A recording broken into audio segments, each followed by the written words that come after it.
शांति के लिए भी खड़े हैं और उन हत्यारों को प्रतीकात्मक फांसी देने के लिए यहाँ इकट्ठे हुए हैं। ऐसी घटनाएं आखिर समाज में क्यों होती है? जब पुलिस का परिवार ही सुरक्षित नहीं है तो आम जनता कितनी सुरक्षित होगी, इसकी कल्पना की जा सकती है। आज यह संदेश, प्रतीकात्मक फांसी का संदेश उच्च न्यायालय तक जाना चाहिए। हाईकोर्ट खुद संज्ञान में ले कि ऐसे हत्यारों को, जिन लोगों ने निर्मम हत्या की 11 साल की मासूम बच्ची और एक अबला नारी की, वो आखिर कैसे घटित हुई।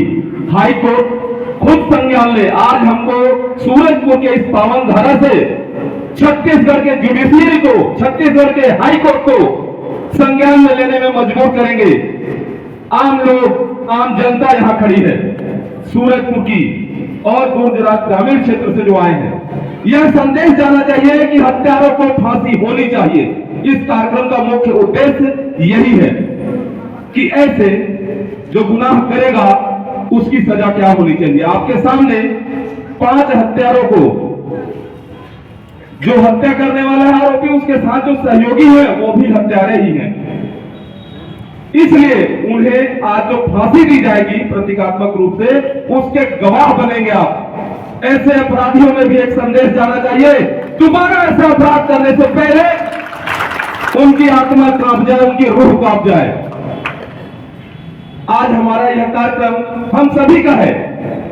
चूंकि मैं मीडिया से हूं, एक सामाजिक कार्यकर्ता भी हूं। उज्जवल दीवान जो बस्तर से सफर करके सीधे सूरजपुर आए हैं, पुलिस परिवार जितने भी छत्तीसगढ़ में सशस्त्र बल हैं, संयुक्त पुलिस परिवार के संयोजक हैं उज्जवल दीवान, और आजाद जनता पार्टी के अध्यक्ष भी हैं। जहां बर्बरता, जहां आतंक पुलिस परिवार हो या आम जनता हो, यदि किसी पे भी होता है तो वहां उज्जवल दीवान खड़े हो जाते हैं। मैं भाई उज्जवल को बुलाना चाहूंगा कि आप आए। और यह तो बहुत बड़े एक कष्ट जो सूरजपुर वासियों के दिल में था, आज एक भड़ास के रूप में उन हत्यारों को प्रतीकात्मक फांसी देने का जो योजना आपने बनाया, ताकि इसका संदेश पुलिस, कानून और न्यायालय तक जाए। मैं शरीक हुए इस कार्यक्रम को सफल बनाने, एक संदेश देने अपराधियों के खिलाफ, और पुलिस परिवार के साथ जो अन्याय हुआ है यह किसी और के साथ न हो, इसके लिए आप सभी का बहुत बहुत धन्यवाद।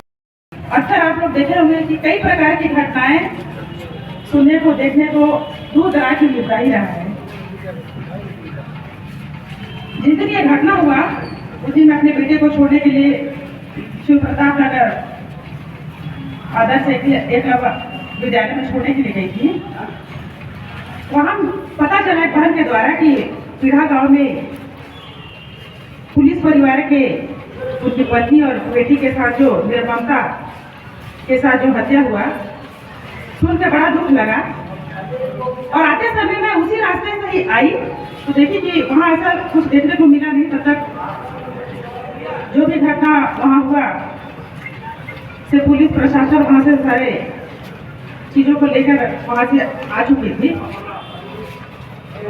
उस दिन से लेकर आज तक मन में यही बात आ रहा था कि आपसी रंजिश चाहे किसी प्रकार का भी हो, द्वेष चाहे किसी प्रकार का भी हो, लेकिन व्यक्ति, उस निर्दोष व्यक्ति के ऊपर इस तरह की घटनाएं समाज में हो रही है, इस चीज को हम आज तक दूर तरफ जो हो रहा था सुन रहे थे, देख रहे थे, अब आस पास में देखने को मिल रहा है। हम महिला बहनें, चाहे हमारी बच्चियां अब सुरक्षित नहीं है। आज जिस तरह से प्रधान आरक्षक भाई कालिक जी की पत्नी और बेटी के साथ जो घटना घटा है, उस दिन भी यहाँ जो आम जनता और पुलिस, संयुक्त पुलिस परिवार जितना सहयोग दिए, आम जनता ने जो एकजुटता दिखाई, संवेदना दिखाई कि ये जो घटना हुआ है ये कभी इस तरह से ना हो,